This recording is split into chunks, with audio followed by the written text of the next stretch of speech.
and we'll start the session. So welcome to those of you that are here right now. We're glad you were able to join us. We're at about 35 people right now. I think it will grow probably in the next 5 minutes, but we'll start for those that were on time. We're glad you were able to join us. This is a discussion around, as it says on the screen, current events in the political landscape. Initially, it was going to be government policies and their effects on business.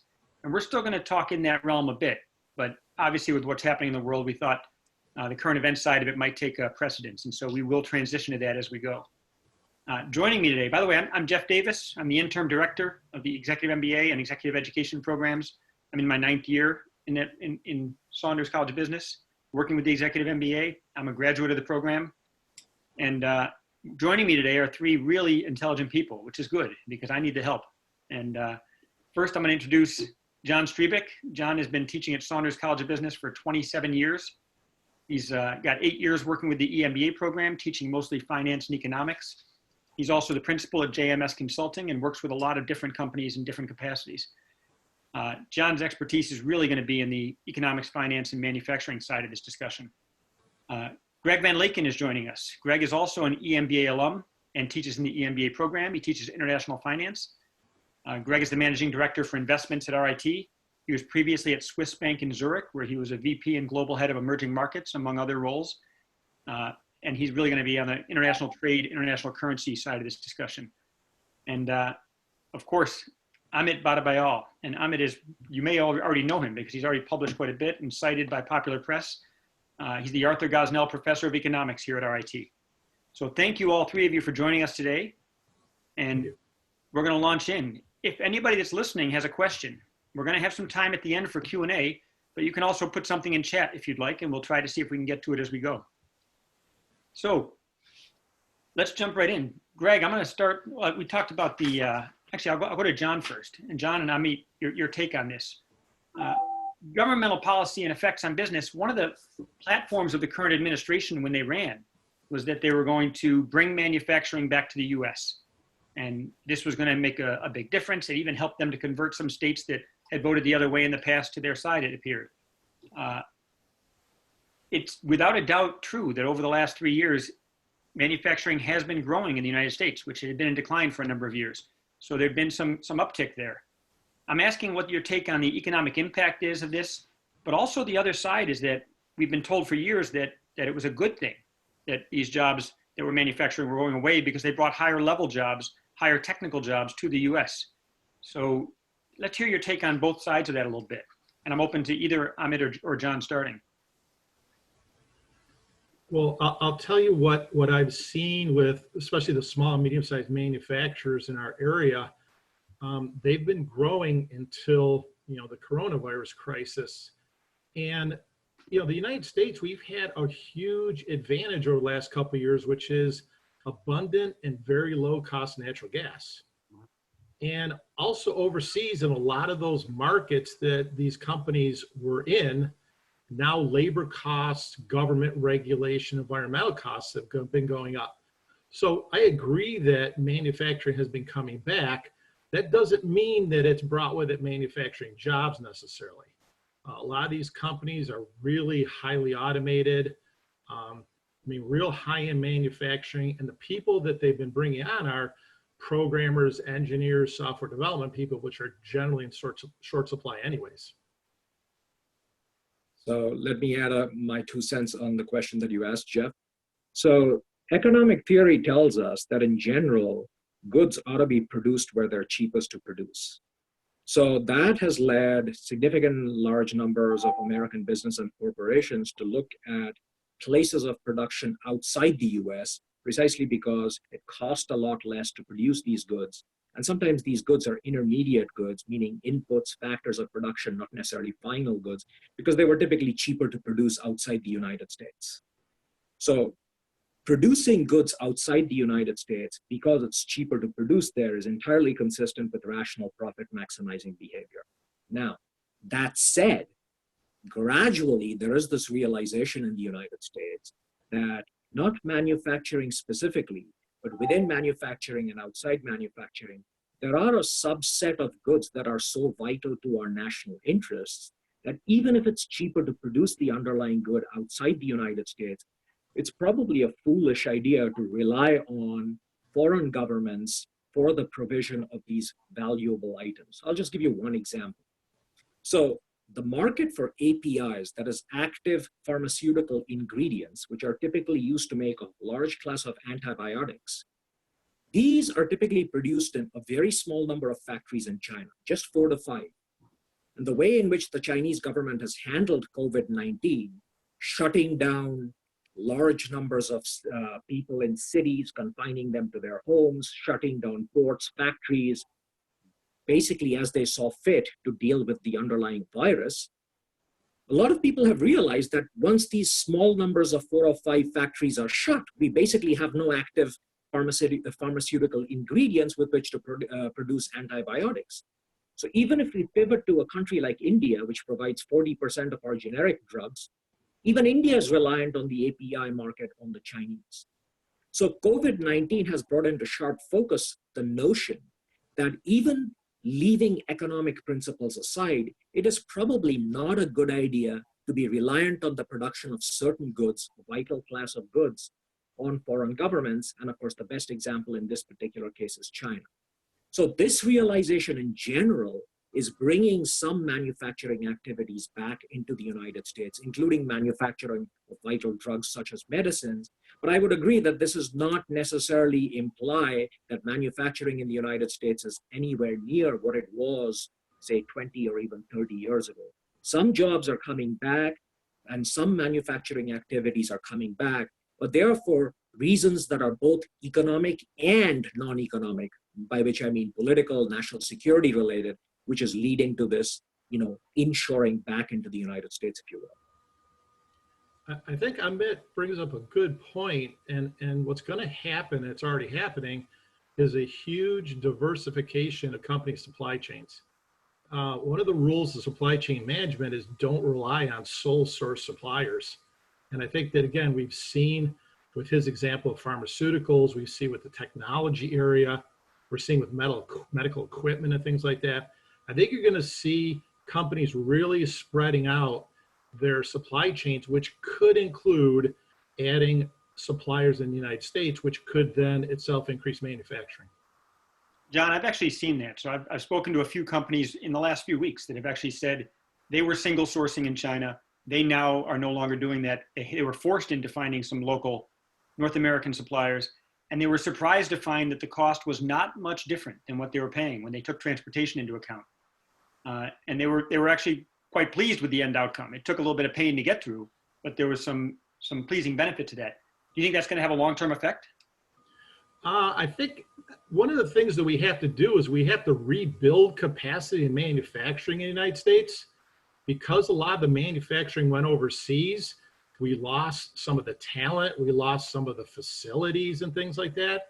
And so we have to rebuild that base, which, is more of an intermediate term thing than a short term thing. But again, I believe it's going to be a long-term trend. In fact, our chief U.S. trade negotiator, Mr. Navarro, a couple of days ago, really was talking about maybe one of the reasons we're in this issue of not having enough protective gear, PPE, is because we are not producing any of this domestically.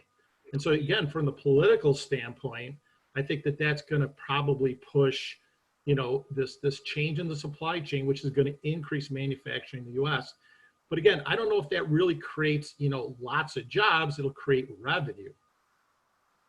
Amit, you also mentioned that the companies making these choices to outsource manufacturing, Yes. that they do it for very rational, profit maximizing reasons. And I hear you, and I understand the motivation, and I understand that in the words of Dan Tassoni, who taught many of us here accounting, the goal of the firm is to, and we could probably say it in unison, maximize shareholders' wealth, right? Right. But here's the thing. There's a national interest involved here. And we're hearing from the administration currently, and they've been doing this for a few years now. They want to apply pressure and exert pressure on companies to keep manufacturing here. Can you tell me about the impact of that, and if it's harmful or good for the economy to make those choices and those decisions, and to encourage with some governmental strength that companies do so? Right. So let me try to cast the discussion a little bit more broadly. So since a lot of the manufacturing loss has been associated with Asian countries and particularly China and Asia, it's useful to talk about the recent history of our interactions with China. Now, post 1979, when the Chinese government, led by Deng Xiaoping, the premier at that point in time, decided to open up the country for foreign investment in general, led to a huge effort on the part of many Western countries, including the United States, because the underlying assumption of this kind of activity was that economic liberalization will certainly lead to political liberalization, and the Communist Party will essentially flounder and we'll have democracy in China, and wouldn't that be a good thing? This is in large part why the United States almost moved heaven and earth to get China join the WTO. But when the Chinese joined the WTO, the World Trade Organization that is, they made a bunch of promises about how they would behave and how they would conduct themselves vis-a-vis foreign entities, because they had been granted developing country status at that point in time. But unfortunately, the evidence is that they have repeatedly reneged on their promises. And not only have they reneged on their promises, they have aggressively tried to capture Western intellectual property, including the intellectual property of American firms, with these firms basically having little or no recourse. So now you have a concerted bipartisan attempt in the United States to basically hold China accountable for its actions. What actions? Well, some of our key complaints are mandatory transfer of technology to a local affiliate as a precondition for doing business, stealing outright theft of intellectual property, putting all kinds of roadblocks into the paths of American businesses, example, Facebook and Google, and to this day, they are not even allowed to set up shop there. So this kind of behavior and the fact that American governments successively have done little has really built a sense of resentment and anger towards the Chinese. And one way in which it has affected our thinking towards the Chinese, in particular when we bring in the national security aspect of the story, is to say, you know what, we tried our best, but unfortunately we're dealing with an entity which is dramatically different from the way in which US firms do business. US firms typically don't get state subsidies so that they can undercut and underbid their opponents, but Chinese firms regularly do. So these realizations that, you know, what we thought would be true have not come to pass, and it's given rise to a concerted feeling on the part of politicians, both Democrats and Republicans, that, hey, maybe we need to relook and re-examine the nature of our relationship with China. And part of this re-examination is to say, okay, all of manufacturing does not need to be in China, or not even large segments, because casting aside economic principles, it is now in our national security interest to have some of these manufacturing industries back home where we can exercise due restraint if needed, rather than be beholden to foreign governments over which we seem to have very little control. But then do you suggest that you force Apple into producing the iPhone in the United States? Well, you don't force them to produce the iPhone in the United States, but what you tell them is there are alternate supply chain possibilities. For instance, if you go outside China, you can look into countries such as Malaysia, Vietnam, Singapore. Those countries exist, and those countries have an established system of rules that are significantly more similar to the way in which American firms do business than in China, where basically the state decides what happens and what does not happen. Yeah, I agree. And I think the bigger discussion that I see going on is, does this crisis end globalization as we've known it over the last 20 years? And certainly you can see, like with conversations about PPE, you know, you can get to a point to a strong feeling of nationalism very quickly, which I think would be very damaging to the entire world's economy if everybody became nationalist at once. Oh, that's true, but you know, if you think about it from a longer term, what we really have is a competition between two different economic models. One, you have the United States and Western Europe model, which is basically laissez-faire, free enterprise system where firms do whatever they see best to do with very little governmental intervention, of course, excluding things like antitrust issues. But on the other hand, you have the second economic model, which is a mercantilist, state-driven, state-sponsored, state-subsidized capitalism of the one that China is championing. Now, these two models are in competition. And that's one of the reasons why I believe that President Trump's trade war will accomplish little. Because if you look at the scenario from the Chinese side of things, the way in which they've been conducting business thus far has worked for them. And if it ain't broke, why fix it? Right. On the other hand, we think it's very broke from the standpoint of the United States and the European Union. So these two different economic models are in competition, and I don't see any obvious way in which they can be resolved. So we have a question, slightly different. We're going to pivot here a little bit. This is from Ken Hurd. He's asking, there's a current focus on returning manufacturing production to the US. There's also been significant outsourcing of services, particularly in software development. Do you think there'll be a push to return software services to the US? Services do not have the large reproduction efforts. It's true, it's versus money here versus money there. Any thoughts on that? I think the issue with services is that they're so easy sometimes, like software development, like call centers, like financial services, to really export, to do outside the United States. When we're talking about, and I think the point about is globalization changing, we still have to take a look at, the efficiency of the system. We have to take a look at costs. We have to take a look at the best utilization of resources. One of the issues with outsourcing software development is we don't have a lot of software development engineers here in the US. So from a standpoint of the supply of what we'll call domestic software development engineers, we don't have a lot of them. And so again, this is naturally going to flow across borders to areas like India and places like that, China, where there's a huge number of engineering graduates. Yes, I would agree with that in the following sense, that we have less qualified labor in the United States than there is demand for. So when there is insufficient supply of the kind of qualified human capital that is necessary to keep service activity, certainly related to software development within the United States, well, you're going to have to naturally look overseas. And when you look overseas, once again, you have somewhat different issues than one would confront when one's looking at manufacturing solely. So let me take a concrete example. Of the various medical specialties, radiology is one that has been talked about pretty frequently in terms of being the most outsourceable medical specialty. So you have scenarios where you have imaging pictures taken for American patients, which can then be sent securely over digital lines to radiologists working in India. They can look at these pictures and then write up a report and send it back to the United States. Now, the time difference, we're basically 9.5 or 10.5 hours behind India, also helps very well, because if you send a bunch of stuff in the evening, they can look at it and then send it back to us, and it's ready for appraisal by an American radiologist. So when you have these kinds of activities, highly specialized, relatively affecting a relatively small sliver of the American market, I think the service outsourcing is probably going to continue because it doesn't really raise too many national security or political hackles when combined with the fact that we don't have adequate specialization within the United States.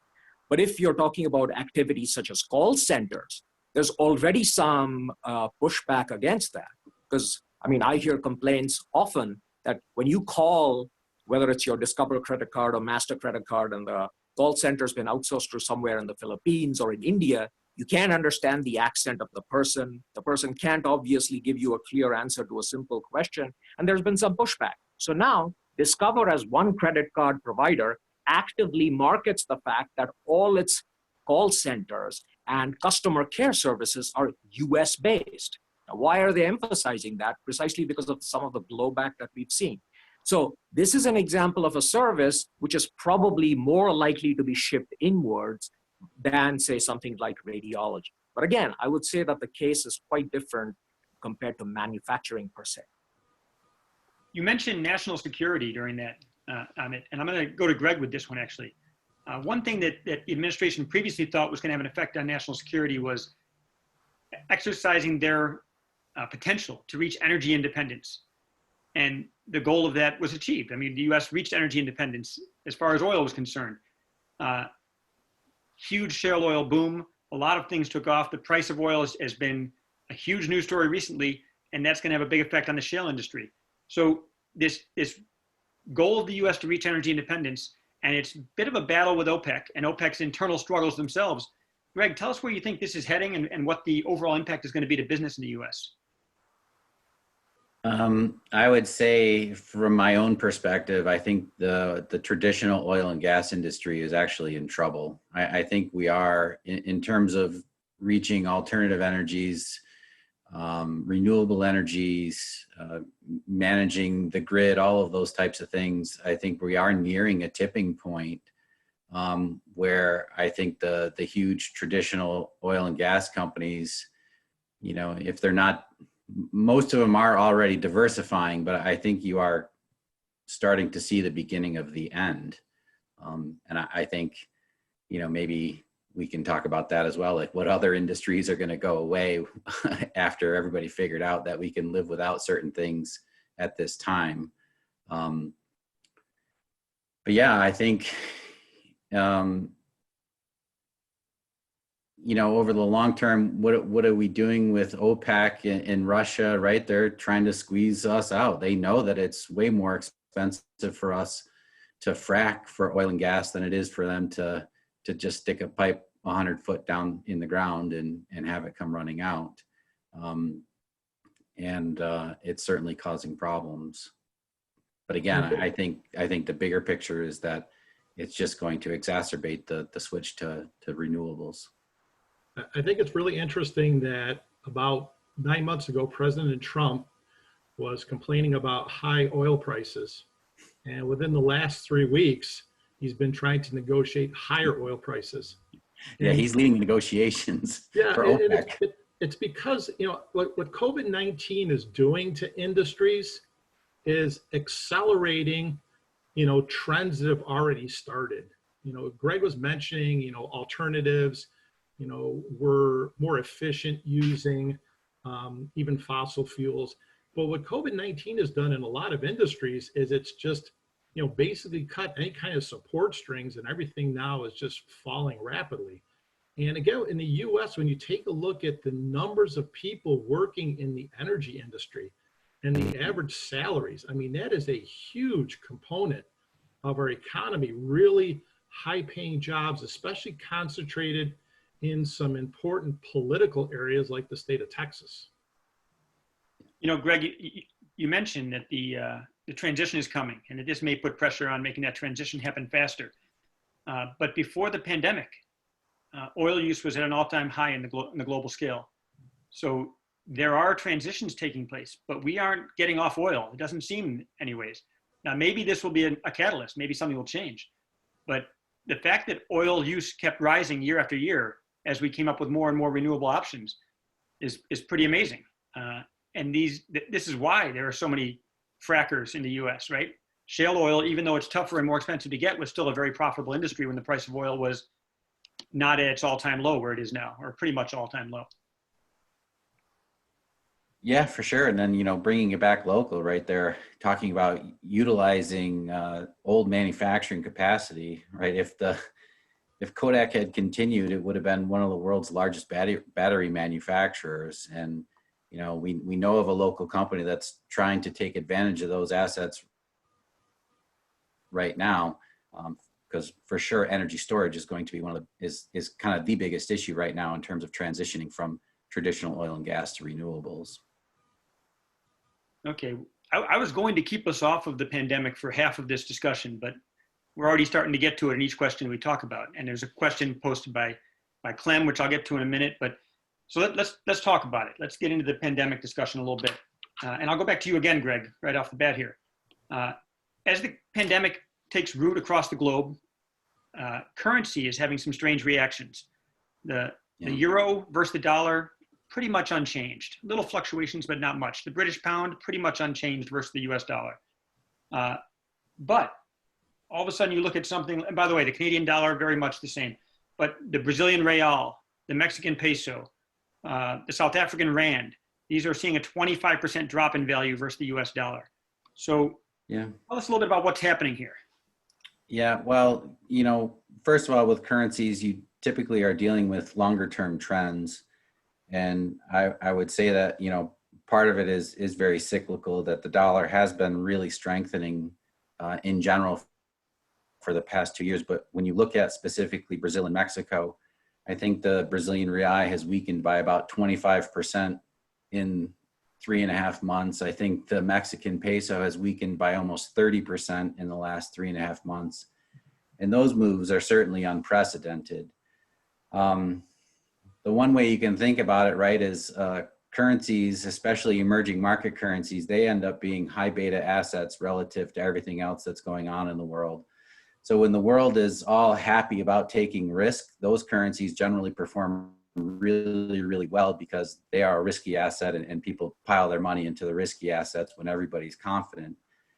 But then, of course, the opposite happens, right? When the world is de-risking, and we've de-risked the world at an amazing pace, and you're seeing those high-risk countries taking the brunt of it. I think what's hurting Mexico and Brazil in particular is that, going back to the COVID crisis, right? Those two governments have been criticized the most as being some of the worst governments at dealing with the crisis or ignoring the crisis altogether until they absolutely could not do so anymore. The other thing that's hurting Brazil and South Africa in particular is that those are pretty much commodity countries, right? The vast majority of those economies are dependent upon them being able to export the commodities that they're rich in.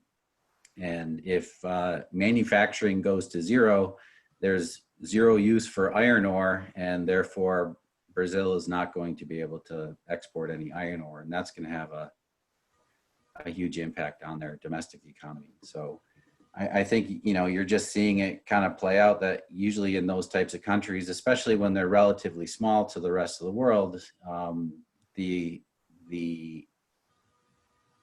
ability to, the speed at which these currencies decline is really not matched, with traditional currencies. And you don't expect many companies to see these as buying opportunities?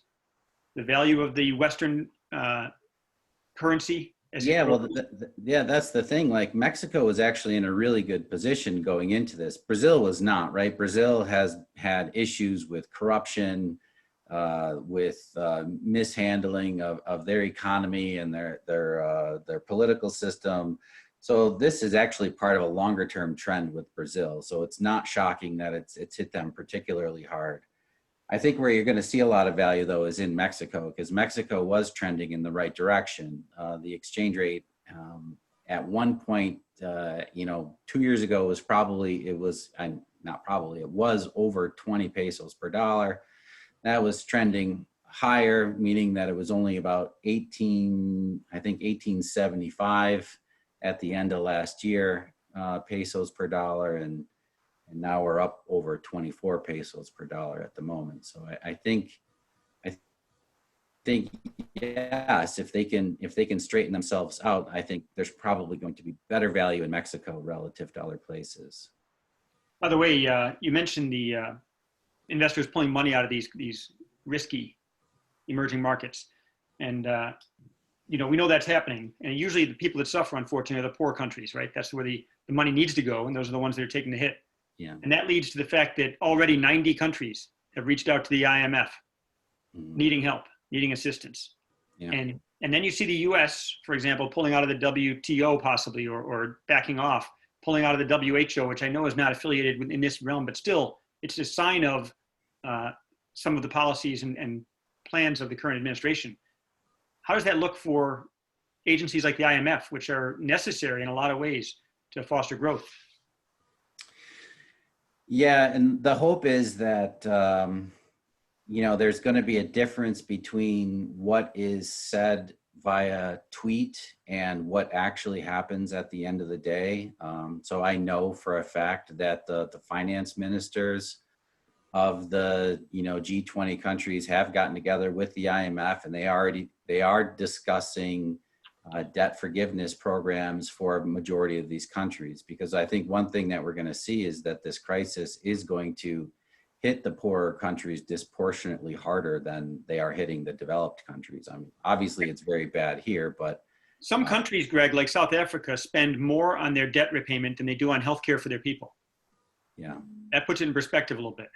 Yeah. Okay. Anything from John or Amit on that, or should we move on?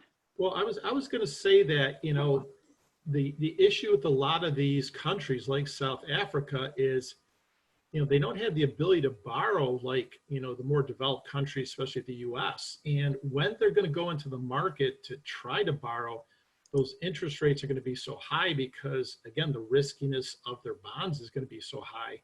And it's not just an issue of foreign investors pulling money out of developing countries. Even people that live in developing countries are sending their money out of their own countries to safe havens like the US and the EU countries because they don't even see domestically that that's the place that they should put their own money. So you're having capital outflows from internal sources, and that is really hurting those governments. Yeah. And all of the borrowing has to be done in dollars. Yes. And so you compound the problem, right? If the value of the South African rand is down 30%, and oh, by the way, all of your debt is denominated in dollars, just what happened to your debt repayments? They just went up 30%. And by the way, you mentioned, John, that the government, you know, needs to borrow, and we can borrow in the U.S. and they can't borrow. It's not just borrowing that we do, right?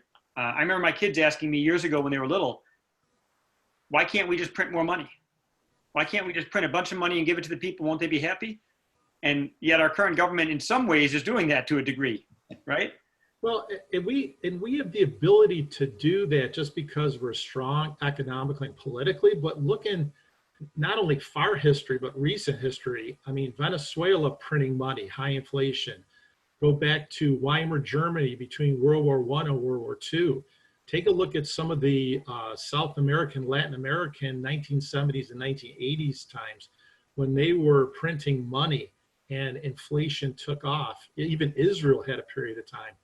But the United States and other developed countries are a little bit more stable economically, that we can borrow at low rates because people want to invest in our bonds and still keep inflation at bay, at least for the short and intermediate term. So Amit, let me ask you, because Matt Phillips just asked a question. He said, so what does that mean for the US? Does it mean inflation? Does it mean stagflation? What do you expect to happen as a result of this? This meaning the weakening of foreign currencies? Or the US printing money to stimulate its own economy, right? Yeah, so right now, one advantage the Federal Reserve has is that a little over a decade ago, quantitative easing or the vast large-scale purchasing of government bonds yielded positive results for the economy. But what we're confronting right now is something I think significantly different. It's a different kettle of fish relative to what we encountered in 2008. So I think the Fed basically has no choice but to attempt to stimulate the economy in every which way it can. And it's doing certain extreme things right now, like buying junk bonds, for instance, which it never did in 2008. So I think this is absolutely necessary at this point in time. Now, the question is, will something like this on so large a scale give rise to inflation? I don't think that's the case for the time being, but depending on how long it takes before our economy is really opened up and what the Fed believes it needs to do once the economy is opening up in terms of whether or not we're seeing demand gradually rise to the level that we would expect demand to, aggregate demand that is. As long as we don't have any really deleterious scenario where emergency actions are caused for over and above what is currently already going on, I don't see inflation being a problem, certainly not in the short term. But beyond that, I think, because we've simply never encountered anything like this, all bets are off as far as inflation is concerned. But can I add a little point about the previous discussion that you were having about the implications for developing countries? Sure. So the point that I would agree with what Greg and John have said about the impacts on developing countries, but there is only one other wrinkle that I would like to point out. So developing countries that are heavily indebted, it is true that all this debt is typically denominated in dollars. So having to pay back debt in dollars is a bad thing when your own currency is declining vis-a-vis the dollar, but there is a bit of a silver lining. So when your currency depreciates relative to the dollar, your exports look more attractive to foreigners who are buying your exports. So it does act as a boost to exports. So depending on what percent of your total GDP is taken up with exports, you may be able to deal with the fact that your debt is denominated in dollars and your currency is declining if exports are doing well. But of course, if you don't export a whole lot, or exports are a very small percentage of your total GDP, then this ability also withers away, and you are unfortunately left with very little in terms of policy leverage by which to deal with the debt payments. Of course, that's difficult when most trade has come to a halt in a lot of ways, right? And in this current pandemic, that's one of the concerns. Right. Or if you're South Africa and you export commodities and all of those are priced in dollars anyways. Yeah. So, one other thing about this, we talk about the government's reaction and whether they can stimulate the economy. One of the ways they're trying to do that is through one of those never controversial tactics of bailouts, right? So there is you want to call it what you want, but there's a bailout of a kind that's being put out there right now. Out of that, about 50 billion is going to airlines and other vital industries. And as a matter of fact, today you may have noticed the market is down. I don't know what it is now, but maybe about 3%. Earlier on, it was down about 3% in general. But the airlines were up about 5% because they just finalized their deal to make sure that they were in compliance to get some money out of this bailout. Right. Knowing that, and knowing that the economy we've been told for years is actually driven more by small and mid-sized companies, and the small business package that was put together, only 1.5% of that money has been distributed to small businesses so far. So I wanted to get your take in general from any of the three of you on government bailouts and this particular bailout, and if it's going to be effective, and whether the large corporate bailouts are more effective or the small business package one would be more effective. I mean, I'll take the first stab at this because you have a lot in your comment / question that you just proposed. I mean, we're in different times. I mean, the COVID-19 in such a short period of time has flipped everything around. Whether it's the need to get stimulus checks out, whether it's the small business loan / grant program that, by the way, is once they start making these loans is seriously underfunded, or whether it's the bailouts. And let's not look at the stock market necessarily as our guidance for anything. I mean, it's been up and down, and it's been moving on news that's very short-term oriented. So we're bailing out industries that through not even their own fault, I mean, their businesses just crashed. Where we're shutting things down, countries are shutting borders and things like that. So yeah, the airlines, hospitality, tourism industries have gotten hit. And my opinion is this is going to be a long term before they ever get back to quote unquote normal. So I guess I'm okay, though normally I'm not a big government involvement type of person, but I'm okay with these bailouts, again, as long as they have the proper controls and things like that. I agree with you that small and medium-sized businesses have been the big job creators over the last couple of decades, that there needs to be more spent there. And again, I mean, I'm going to throw this out, very controversial, but if we don't get back to increased economic activity, there's probably got to be another stimulus to consumers' individual program. I mean, the Europeans handled it differently than us. Countries like France and England came in and they basically provided money right to people to cover 80 to 85% of payroll. We're doing it in sort of a roundabout way. And to be honest with you, $1,200 payments for most people, it's not going to be really enough to get them even into May. Let me add to that, if I may. I agree with all of that. And I think our policies in terms of how we're attempting to assist individuals in this dramatically, what shall I say, chaotic time is really misguided. Because I strongly believe that the government should be doing everything to protect employment as opposed to coming in at the back end and trying to strengthen unemployment insurance, primarily because of two reasons. One, since we're talking about small businesses, in communities where small businesses are important and provide a big part of the social fabric, once you lose that bond between employer and employee and the associated clients, think about a restaurant or a diner, it's very difficult to get that back.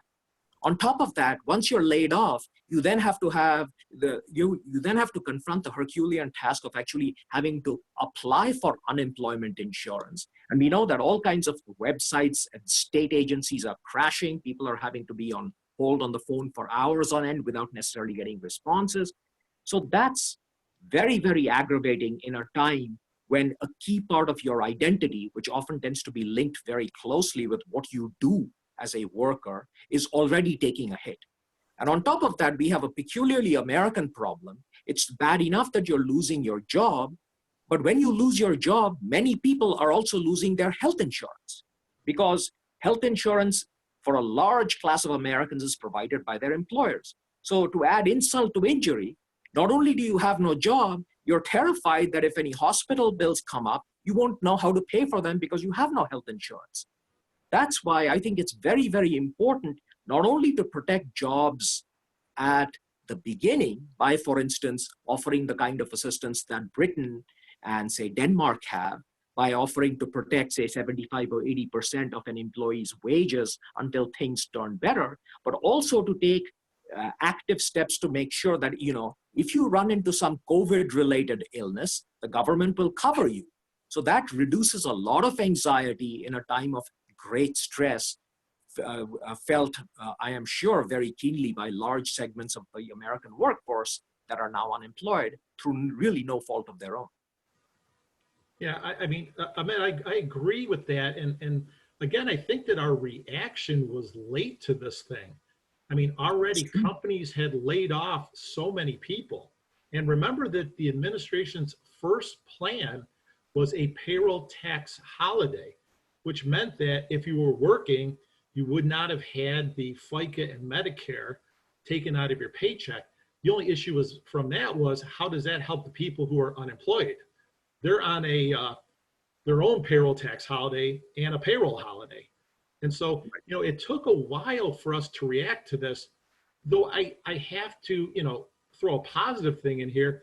At least we went far enough to cover gig economy workers, who are basically self-employed self-contractors who do not pay into unemployment, and we're paying, other self-employed people. So we did, once we figured out what we wanted to do, we went where we had to cover those type of people.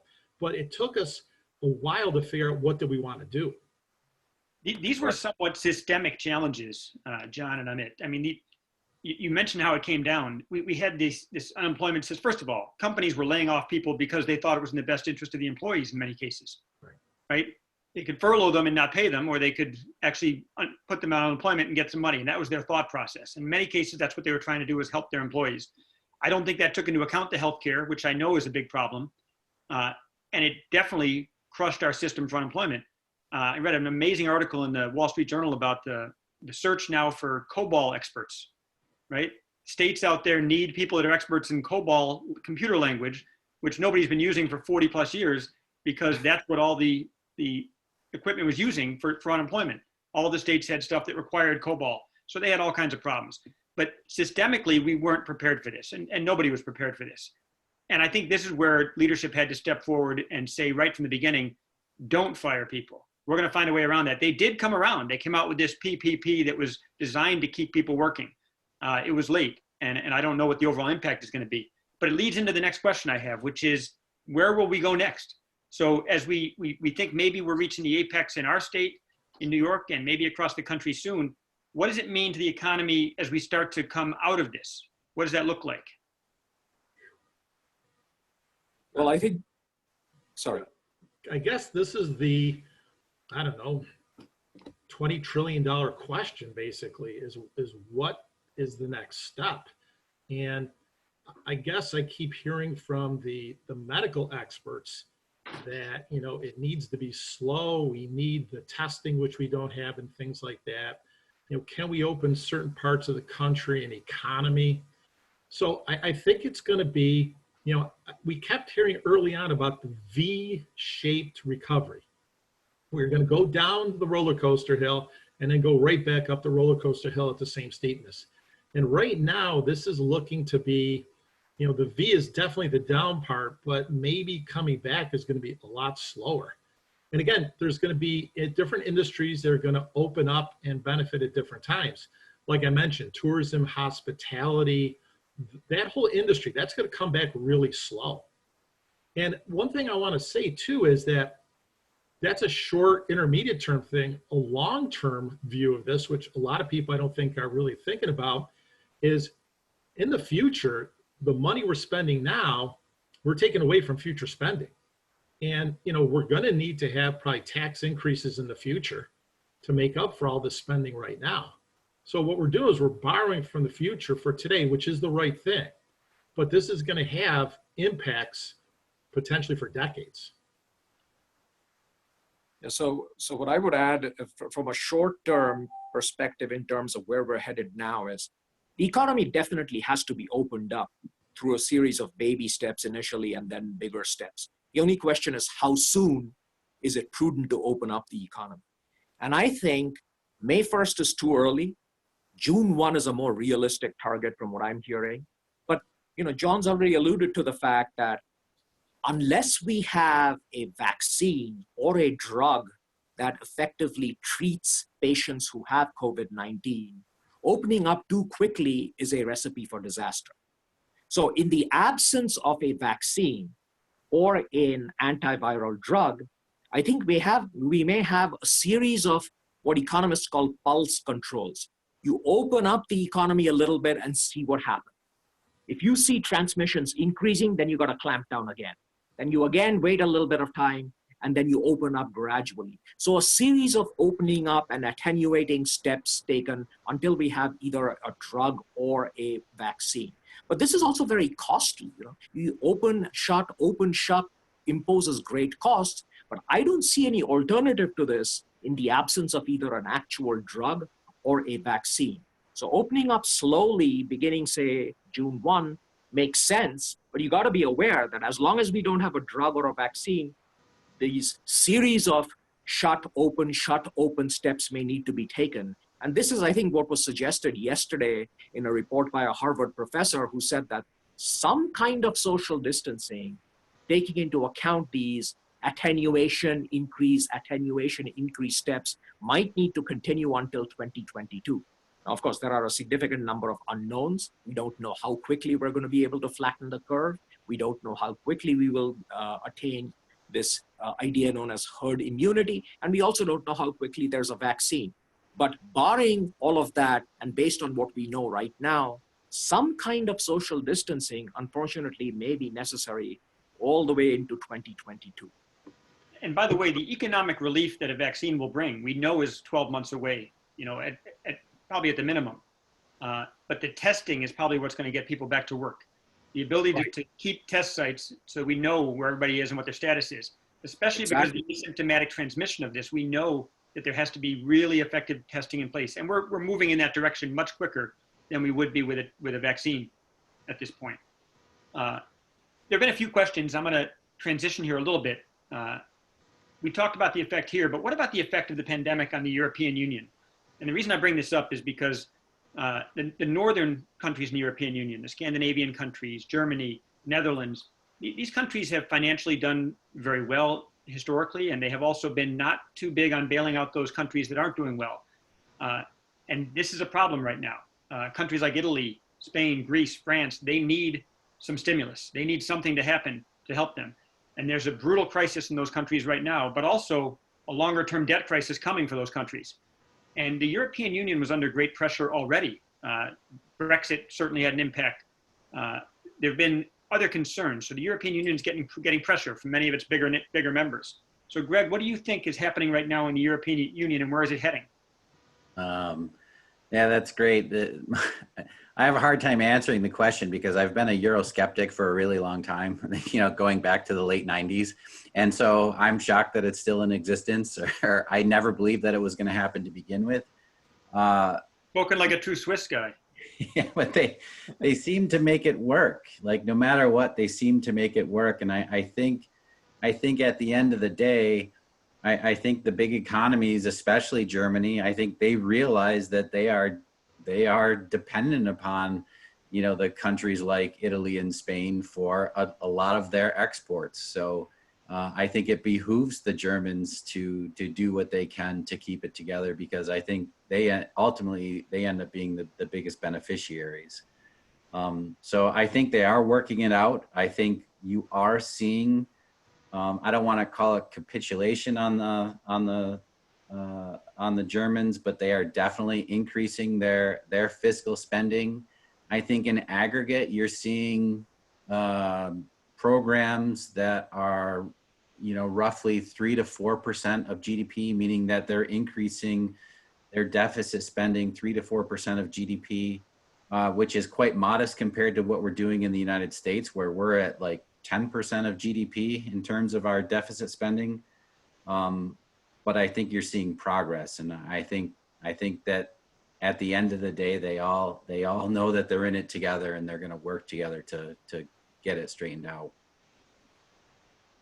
I am actually also a skeptic, along with Greg, in terms of how viable I think the EU is going to be from a long-term perspective. Let me just point to 3 different kinds of stresses. One, Italy is, of course, the poster child for mismanagement and the large numbers of deaths that they have had as a result of the coronavirus outbreak. Now, in the aftermath of this outbreak, you will note that Italy begged other European Union countries for assistance, literally begged, and no assistance was forthcoming. And many Italians have noted that maybe it's not a particularly a good idea to be a member of a bloc which provides zero or very minimal assistance precisely when you need it most. So that's one kind of stress. The second kind of stress has already happened as a result of Brexit. Now, the Brexit terms of departure haven't entirely been finalized, so we'll see what actually happens. But there's no denying the fact that a very large economy in the European Union just decided thanks, but no thanks. That's the second kind of stress. The third kind of stress is political opportunism by an individual such as Viktor Orban in Hungary, who's basically decided in the aftermath of COVID-19 that he's going to rule by decree. And basically that means anything he says, goes, and the opposition has little or no power to challenge what he's doing. Now, the European Union has progressively seen people like Orban take on more and more power, and other than make a few tut-tut noises, they haven't really done anything to shut him up. So you have 3 different kinds of stresses affecting the European Union: from the outside, example Brexit, and from the inside, example Italy's begging for help, and Orban being opportunistic in terms of basically deciding to rule by decree. So a combination of these 3 stresses will cause fractures of a kind that I'm not sure the European Union is prepared to handle adequately. Let's not forget that this is a very heterogeneous bunch of countries. Portugal is not Sweden, Greece is not Germany. So the idea that we can hold together a disparate bunch of heterogeneous countries simply because we think the combined vision of Europe or Europe United is so alluring that we forget this extreme heterogeneity, I doubt this is going to survive in the long term. So of course I could be wrong, but 3 or 4 decades from now, who knows? Maybe we'll be talking about the obituary of the European Union. By the way, Amit, not just in Hungary, right? Orban has made a lot of headlines, but also the leader in Poland, the leader in the Czech Republic, and even the political parties in Germany are showing growth from the right, the far right. It's That's true. But that has a lot to do with taking in 1 million immigrants in 2015, in Germany specifically. But yes, you do see a rise of far-right parties across the European Union. But I think Hungary is the best example of opportunistic and power-hungry behavior. Also, it's almost like, 6 of one, half dozen of the other when you talk about choosing between the Hungarians and the Poles. But just those 3 things, I mean, again, this whole concept of globalization, it seems like we are chipping away at it in little bits and pieces here and there, which to me is concerning. Well, if it's concerning, and I'm almost surprised hearing myself even say that, because as an economist, I'm trained to, and I generally subscribe to the perspective that free trade brings benefits for all. But we've had many years of globalization now, and unfortunately, the data shows that the biggest beneficiaries have been middle class and relatively poor people in countries like India and China. And workers, manufacturing workers, primarily in countries like the United States, have been decimated. So when you have these large and asymmetrically distributed benefits and costs, it's unlikely to maintain the argument that globalization is good for everybody unless you're willing to put in activist policies which help those who have been hurt in the United States, example, manufacturing workers. And, I think this is one of the reasons that explains the rise of Trump. You look at large swaths of the population across manufacturing states in the United States. Ohio comes to mind immediately. Generations of politicians have promised them benefits as a result of the ill effects of international trade. But after election, nothing happens. And, tired with 30, 40 years of promises, here comes Trump saying, hey, what have you got to lose? And these people say, well, let's take a chance. But Amit, isn't it true that we were at an all-time high employment rate? Not unemployment, we talked about that also, but we had the most Americans working of all time recently, and we had the lowest unemployment rate of all time recently. So while manufacturing may have taken a hit, overall the economy was humming, right? That's true, but that's a very short-term measure. We need to see for how long those gains could have been sustained. And of course, COVID-19 has clearly ensured that that will not continue to be the case anytime in the near, or I hope not, even distant future. Excellent. But when you drill down into the unemployment numbers, even when they were really low, I mean, there was still a good number of discouraged workers. There were still a lot of people working part-time that wanted to work full-time. So, I mean, even though unemployment got down to 3.5%, I mean, there was still some issues with those numbers. I agree. Agreed 100%, John. But still, there were more people working in the U.S. than ever before. Not everybody was in the situation they wanted, but that probably was true when manufacturing was king in America also. Listen, we've only got a few minutes left in our session. We put everybody that came in on mute because we were terrified of a Zoom bomber, right? So we want to make sure that we kept control a little bit. But I've seen people using the chat screen. Let us know if you've got a question. Post something in the chat. Let us know. We'll get your information right in front of the experts here and see if we can get some input. I know Matt Phillips isn't shy about using the chat screen.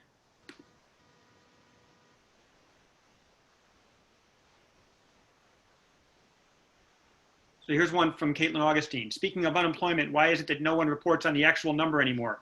Like NPR never says the actual number. And then she said, isn't it over 30% now?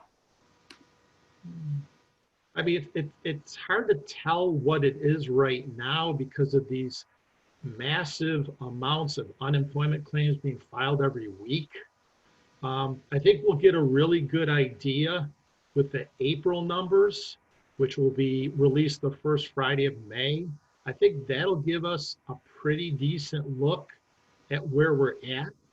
And again, we were talking before, when does the economy open up? So again, does this change where in May some people start going back to work, or are there other industries that lay people off? But I think when we get that April number, we'll have a decent idea. I think the estimates are that we are in double digits in terms of unemployment right now. And I'll go on to another question real quickly. This is from Matt, good question. Greg, I'm gonna go to you with it. Let's go more local. What is the impact to RIT? And going forward, does education look different?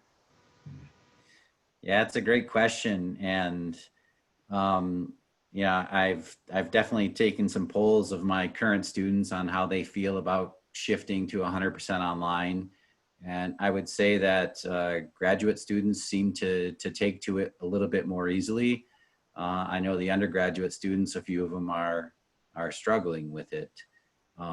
I think that, yeah, because that's like the billion-dollar question, right? It's been asked about higher ed, like is higher ed obsolete? Is technology going to disrupt higher ed? And when is that going to happen? It's a matter of when, not if, et cetera, et cetera. And now we all of a sudden, everybody's in the same position, right? Do we really need these campuses that are palatial in terms of the amenities that we're offering when we can have the same exact experience delivered in this format? And I think I would say that, as with everything else, it's not that easy. That there's a mix of both, that some people really like this type of experience. And I think But I do think there's still a very large population that enjoys the campus experience and is looking forward to getting back to campus. And part of that question was about the overall state of the college. And this is true of universities across the country. Yeah. Obviously, those with massive endowments are going to weather this much stronger than those that don't have massive endowments. And RIT is not known as a massive endowment school. But what I can tell you is that those that rely on tuition and the revenues that they bring in regularly to drive the ongoing operations at the campus are struggling right now, all across the country. No, and that's the thing. We're very fortunate. RIT is very well managed financially. We're in a very strong position that, we're definitely going to be able to weather this no matter how long it lasts. It is the smaller colleges. I think there was a report out before the crisis, something like 10% of all colleges and universities were kind of on the brink. And certainly this is going to accelerate the demise of some of the smaller private liberal arts schools. So we've actually don't forget, higher education was already under demographic pressures. I mean, we've got the decreasing high school classes and things like that. So, I mean, again, COVID-19 is just going to accelerate the trend. And we're at an hour, so I'm gonna tell people that, of course, they're free to go. They could have left whenever they want, but we're gonna continue to stick around if people have questions, so we can answer things you have for a few minutes, anyways. Thank you for coming to join us. The purpose of this was to try and give you a taste of interesting conversation, the types of conversations that we have every weekend in the Executive MBA program. When students are talking to faculty, meeting with faculty, or eating with faculty, these are the kinds of things we're chatting about, and it's a lot of fun. So it's kind of fun to have that and experience that with a group of you that we know. Many of you have been through this before, and some of you might even miss this a little bit. So stick around, ask your questions, and we'll keep answering them for a bit if you want to ask. I had another one here about, where is it? I got to scroll up a little bit here. Hey, Jeff, there was a really interesting question I just saw about cryptocurrency. Okay, I was going to actually ask the one that was just before that. It was about whether it's going to see a growth in construction and infrastructure development across the country, much like what happened in 2008. That came in from Mike Colquitt, I think. That's definitely one of if our next stimulus plan is this huge infrastructure spending plan that we've been talking about for about 3 years, then yeah, I think construction would really benefit. Greg, you were going to say something? Yeah, I was going to say the same thing. I think I saw something like a $2 trillion package for infrastructure spending. That's the next thing that they're considering. And then the other question you asked about, John, was about, it was saying basically, any thoughts on how crypto could solve or offer for the future as it now works alongside the S&P, the Dow, and gains some actual mainstream acceptance? I've never been a crypto fan necessarily. I mean, crypto had a high beta to it. The value went way up and then the value dropped. I just think that crypto I don't think it's a factor right now in all that's going on. I mean, that's just my personal opinion. My guess is that the question is leaning towards, could countries that are in a more challenging position currency-wise rely more heavily on cryptocurrency? And, Venezuela tried something a year or two ago. It didn't go particularly well. But any thoughts on that? Or Greg, do you have any thoughts on it? Well, for a currency to be effective, you still have to have faith in it. And, so Venezuela goes to a cryptocurrency. If I don't have faith in Venezuela, why do I have faith in the cryptocurrency? And it's the same. And even if you went to something like Bitcoin, right, you end up like any other country within the Eurozone, right? You don't have any control over it, right? You don't have control over your own money supply. And yeah, frankly, nobody's using it. And to the other aspect, yeah, that has a huge beta, right? It is completely correlated to the stock market. So it's not really a viable independent asset class, in my opinion. Any other questions posted here? That might be about it. So thank you everybody for joining us. Thank you for taking the time. We're going to try and do this periodically with different topics and different experts.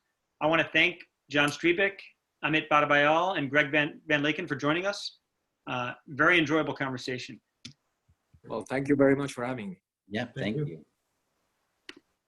Have a great Okay, day, bye, everybody. everyone.